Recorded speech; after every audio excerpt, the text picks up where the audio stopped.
de Paris. J'ai envie de dire que c'est une décision magnifique qui consacre un verdict d'apaisement dans ce dossier qui a été lourd pendant 3 semaines, où la Cour est venue rappeler la gravité des faits, le principe d'une condamnation, mais aussi que notre client, avec son fils, rentrent chez eux ce soir et ne sont pas incarcérés. Nous étions venus avec ma consoeur pour obtenir ce résultat. On avait demandé à ce que notre client ne soit pas emmuré vivant.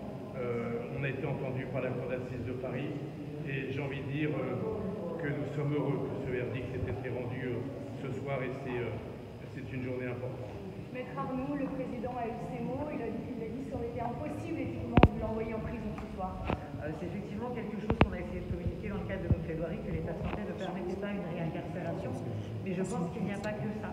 Je pense que juste cette décision est aussi la preuve que la justice peut réparer véritablement autrement que par la prison. Comment a-t-il réagi? Vous savez, il l'a vu sur un écran, donc c'est toujours un petit peu particulier et différé. Mais je pense qu'il a surtout été ému pour son fils et le fait qu'il puisse rentrer avec lui ce soir. C'est un petit cours de droit. Il est condamné à 8 ans de prison. Pourtant, il n'ira pas en prison. Pourquoi? Expliquez-nous simplement. Alors, il a été condamné à 8 ans de prison, mais il n'ira pas parce qu'il a déjà effectué 5 ans de prison en étant condamné en 2017 pour une autre peine qui a été confondue avec celle qui a été prononcée aujourd'hui. Et les 3 ans de reliquat seront effectués sous le régime du sursis probatoire. Pardon? Vous êtes les avocats de Armini et Kedash. Okay. On est très soulagés de ce verdict, c'est ce qu'on attendait. Et c'est un verdict qui est en face, équilibré, juste et qui, je crois, est fidèle au temps qui est passé et à ce qui s'est passé. Le président a pris la peine d'expliquer à la fois la culpabilité et les peines, un effort pédagogique pour expliquer les critères légaux qui ont guidé la Cour à ne pas réincarcérer l'ensemble des accusés condamnés. Et je crois que c'est une décision qui, sur ce terrain-là, est à la fois parfaitement justifiée. Effectivement, aux arguments de la défense, elle a pris en compte la situation, l'état de santé, le temps qui a passé. Oui, effectivement, cette justice, ça c'est une vraie justice et c'est une belle justice. Voilà. C'est pas parce que les gens vont pas aux trous, c'est pas parce que les gens retournent pas en prison, mais c'est une justice qui entend et qui est humaine. Attention, vous allez entendre ça. Et ça, je vais vous dire, ça c'est une vraie justice. Peu importe qui contestera, peu importe les États-Unis, l'Angleterre, etc.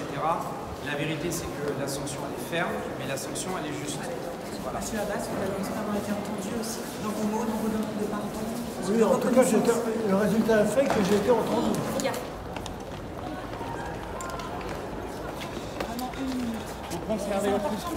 Allez-y, allez-y. Je pense que M. Abbas a besoin de se reposer un petit peu là, d'accord?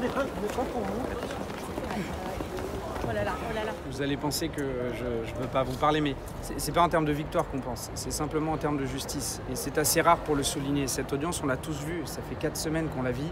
Elle a été d'une dignité exemplaire. Le président, les magistrats, les jurés, d'une dignité. On peut ne pas être d'accord avec certaines décisions. La vérité, c'est qu'à la fin, la justice, elle est juste. Et c'est assez rare pour le souligner. C'est pas que les gens rentrent pas en prison, etc. C'est pas ça, mais c'est que on a pris en considération le temps, l'état de santé, la gravité des faits.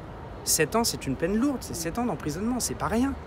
Mais on l'aménage pour que ces personnes-là qui ont 72 ans, 69 ans, qui ont des problèmes de santé, n'aillent pas en détention. Et donc oui, cette peine, elle est juste, et oui, nous sommes excessivement satisfaits aujourd'hui. Voilà. Et lui, Eunice Abbas, est très soulagé, on imagine? Ouais, très soulagé. Il va pouvoir enfin rentrer voir les siens. Il va enfin pouvoir se reposer, ça fait 4 semaines, à son âge c'est compliqué. Il va enfin pouvoir souffler, nous espérons simplement que le délai d'appel passera, nous espérons que le parquet général ne fera pas appel. J'ai bon espoir, vu la décision. Ok, merci beaucoup. Alors,